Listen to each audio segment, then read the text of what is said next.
बंधुओं, सुनिए राजकुमार मेघकुमार की प्रेरणादायी कथा।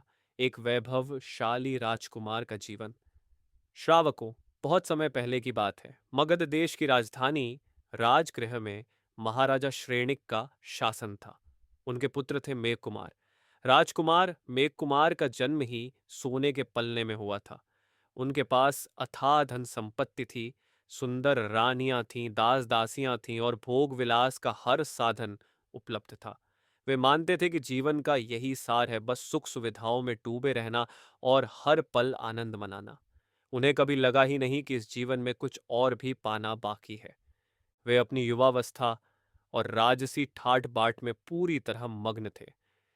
एक दिन धर्मनगरी राजगृह के बाहर स्थित गुणशीलक चैत्य में स्वयं भगवान महावीर स्वामी पधारे। उनके आगमन का समाचार बिजली की तरह पूरे नगर में फैल गया। हजारों की संख्या में लोग, जिनमें राजा श्रेणिक और राजकुमार मेघकुमार भी शामिल थे, प्रभु के दर्शन और उपदेश सुनने के लिए उमड़ पड़े। भगवान ने वहां संसार की अनित्यता पर उपदेश दिया। उन्होंने समझाया कि यह जीवन क्षण भंगुर है, सुख क्षणिक हैं और हमें बार बार जन्म मृत्यु के चक्र में भटकना पड़ता है। उन्होंने कर्मों के बंधन, दुख के मूल कारण और मोक्ष के शाश्वत सुख का मार्ग बताया। भगवान के वचन तीर की तरह मेघकुमार के हृदय में उतर गए। उन्हें अपने वैभवशाली जीवन में अचानक शून्यता का अनुभव होने लगा।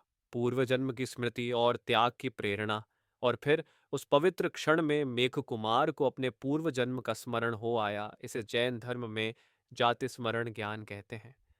उन्हें याद आया कि पूर्व जन्म में वे एक विशाकाय हाथी थे जो घने जंगल में रहता था। एक बार उन्हें भयंकर प्यास लगी और पानी की तलाश में वे एक गहरे दलदली गड्ढे में फंस गए। लाख कोशिशों के बाद भी वे बाहर नहीं निकल पा रहे थे और मृत्यु के करीब पहुंच रहे थे।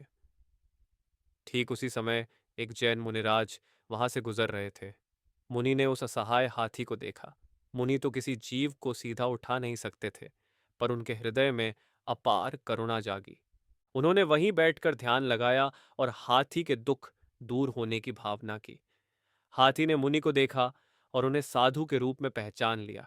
उसने मन ही मन सोचा, यह महापुरुष मुझे इस कष्ट से मुक्ति दिला सकते हैं। उस हाथी ने उस क्षण मन ही मन अहिंसा और संयम का संकल्प लिया।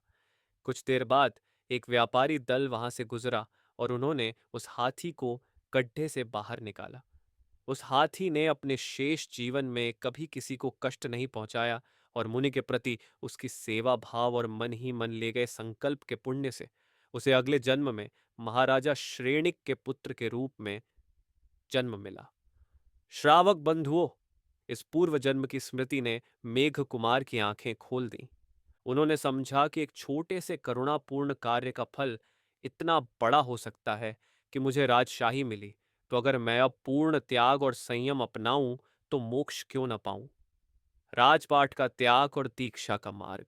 अपने इस ज्ञान से प्रेरित होकर मेघ कुमार ने तुरंत भगवान महावीर से दीक्षा ग्रहण करने की इच्छा व्यक्त की।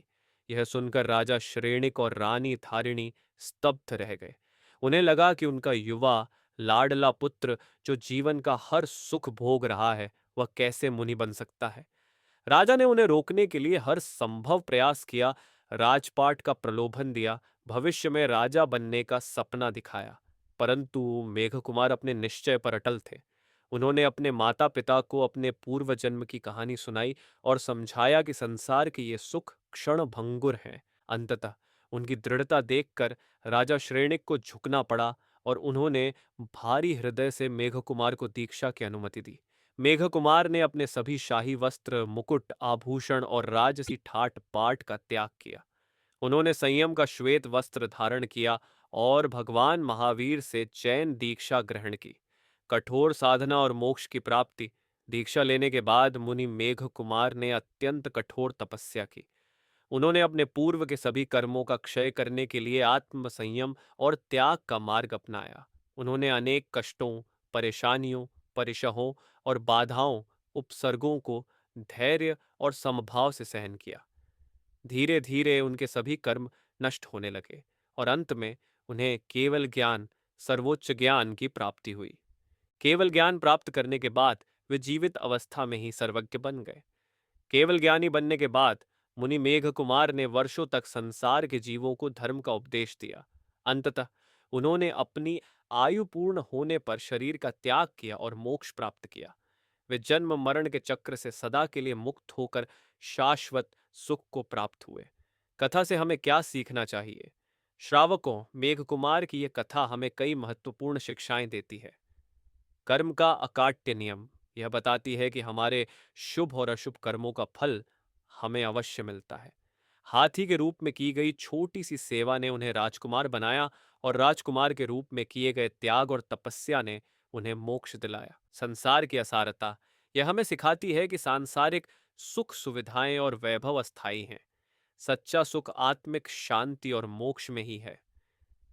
वैराग्य की शक्ति कथा दर्शाती है कि कोई भी व्यक्ति, चाहे वह कितना भी भोगी क्यों न हो, सही ज्ञान मिलने पर वैराग्य धारण कर आध्यात्मिक उन्नति कर सकता है।